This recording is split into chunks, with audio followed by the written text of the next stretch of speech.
Hello everyone. Well, today is for chapter 3. Share my screen first. Let's see. Okay.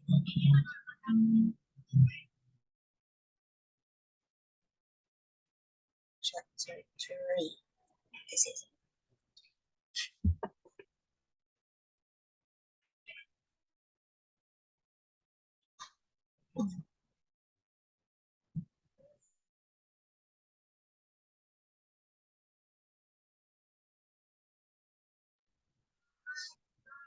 chapter 3. Across the moor. She's she slept a long time, and when she awakened, Mrs. Matlock had bought a lunch basket at one of the stations, and they had some chicken and cold beef and bread and butter and some hot tea. The rain seemed to be streaming down more heavily than ever, and everybody in the station wore wet and glistening waterproofs. The court lighted the lamps in the carriage, and Miss Matlock cheered up very much over her tea and chicken and beef. She ate a great deal and afterward fell asleep herself, and Mary sat and stared at her and watched her fine bonnet slip on one side until she herself fell asleep. Once more in a corner of the carriage, lulled by the splashing of the rain against the windows. It was quite dark when she awakened again, and the train had stopped at the station, and Mrs. Matlock was shaking her. "You have had a sleep," she said. "It's time to open your eyes. We're at Twilight Station, and we've got a long drive before us." Mary stood up and tried to keep her eyes open while Miss Matlock collected her parcels. The little girl did not offer to help her, because in India native servants always pick up or carry things, and it seemed quite proper that other people should wait on one. The station was a small one, and nobody but themselves seemed to be getting out of the train, and the station master spoke to Mrs. Matlock in a rough, good-natured way, pronouncing pronouncing his words in a clear, broad fashion which Mary found out afterward was Yorkshire. "I see thus got back," he said, "and thus brought the young un with thee." "Aye, that's her," answered Matlock, speaking with a Yorkshire accent herself and jerking her head over her shoulder toward Mary. "How's the missus?" "Well, I can't read it actually. The carriage is waiting outside for thee. A brougham stood on the road before the little outside platform. Mary saw that it was a smart carriage, and that it was a smart footman who helped her in. His long waterproof coat and the waterproof covering of his hat were shining and dripping with rain, as everything was, and burly station master included. When he shut the door, mounted the box with the coachman, and they drove off, and the little girl found herself seated in a comfortably cushioned corner. But she was not inclined to go to sleep again. She sat and looked out of the window, curious to see something on the road over which she was being driven to get where please Miss Matlock had spoken of. She was not at all timid child, and she was not exactly frightened, but she felt that there was no knowing what might happen in a house with 100 rooms nearly all shut up, a house standing on the edge of a moor. "What is a moor?" she said suddenly to Miss Matlock. "Look out of the window in about 10 minutes and you'll see." And the woman answered, "We've got to drive 5 miles across Mills Moor before we get to the manor. You won't see much because it's a dark night, but you can see something. Mary asked no more questions, but waited in the darkness of her corner.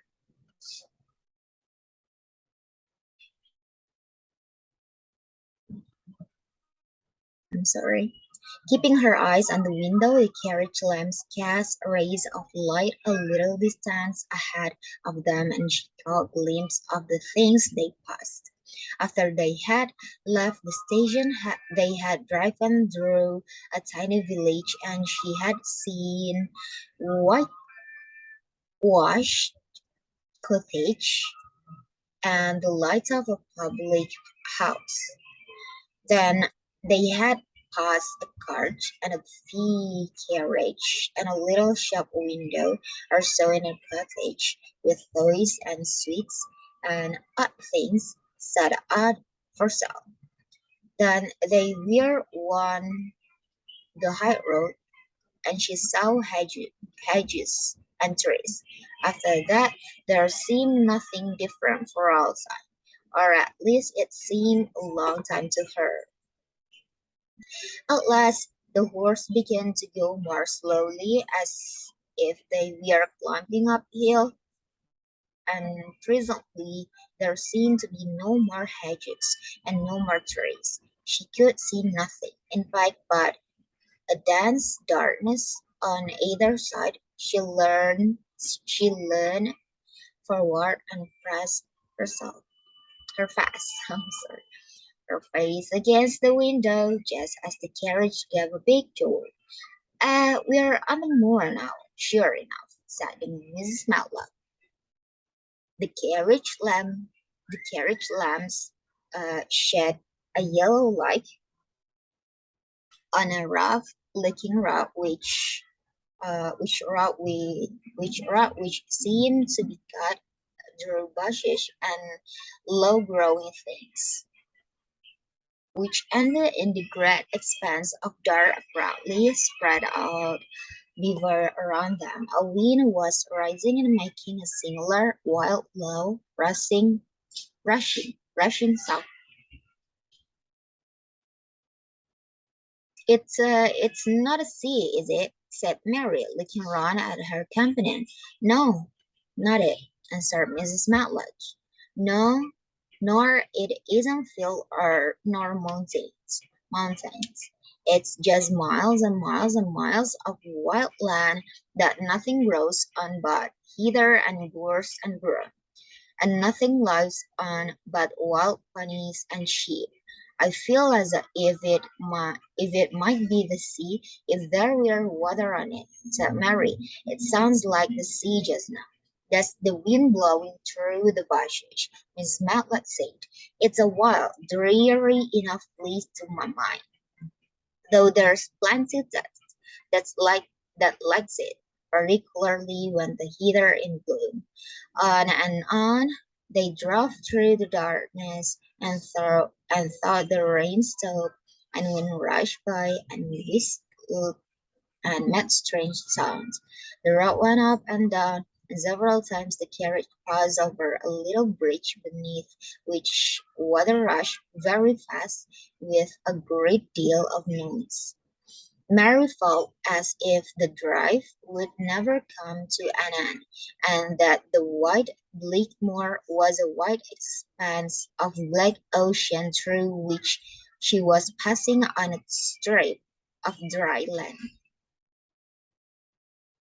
I don't like it, she said to herself. I don't like it, and she pinched her thin lips more tightly together.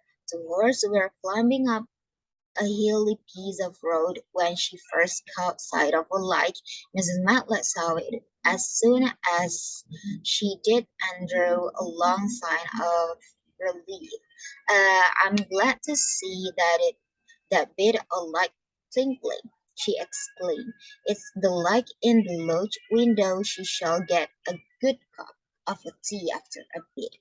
At all events, it was after a bit as she said, for when the carriage passed through the park gates, there was still 2 miles of avenue to drive through and the trees which nearly met overhead. Met, it seemed as if they were driving through a long dark vault. They drove out of the vault into a clear space and stopped before an immensely long but low-built house, which seemed to ramble around a stone court. At first Mary thought that there were no lights at all in the windows, but as she got out of the carriage she saw that one room in a corner upstairs showed a dull glow.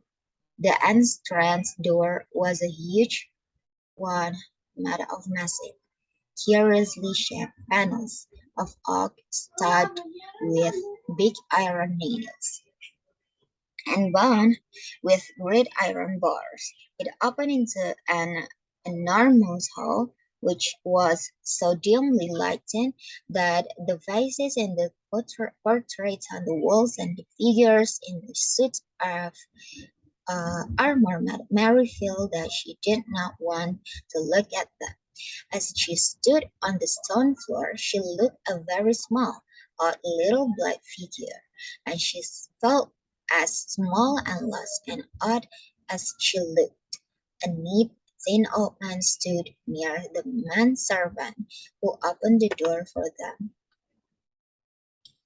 "You are to take her to her room," he said in a husky voice. "He doesn't want to see her. He's going to London in the morning." "Very well, Mr. Pitcher," Miss Matlock answered.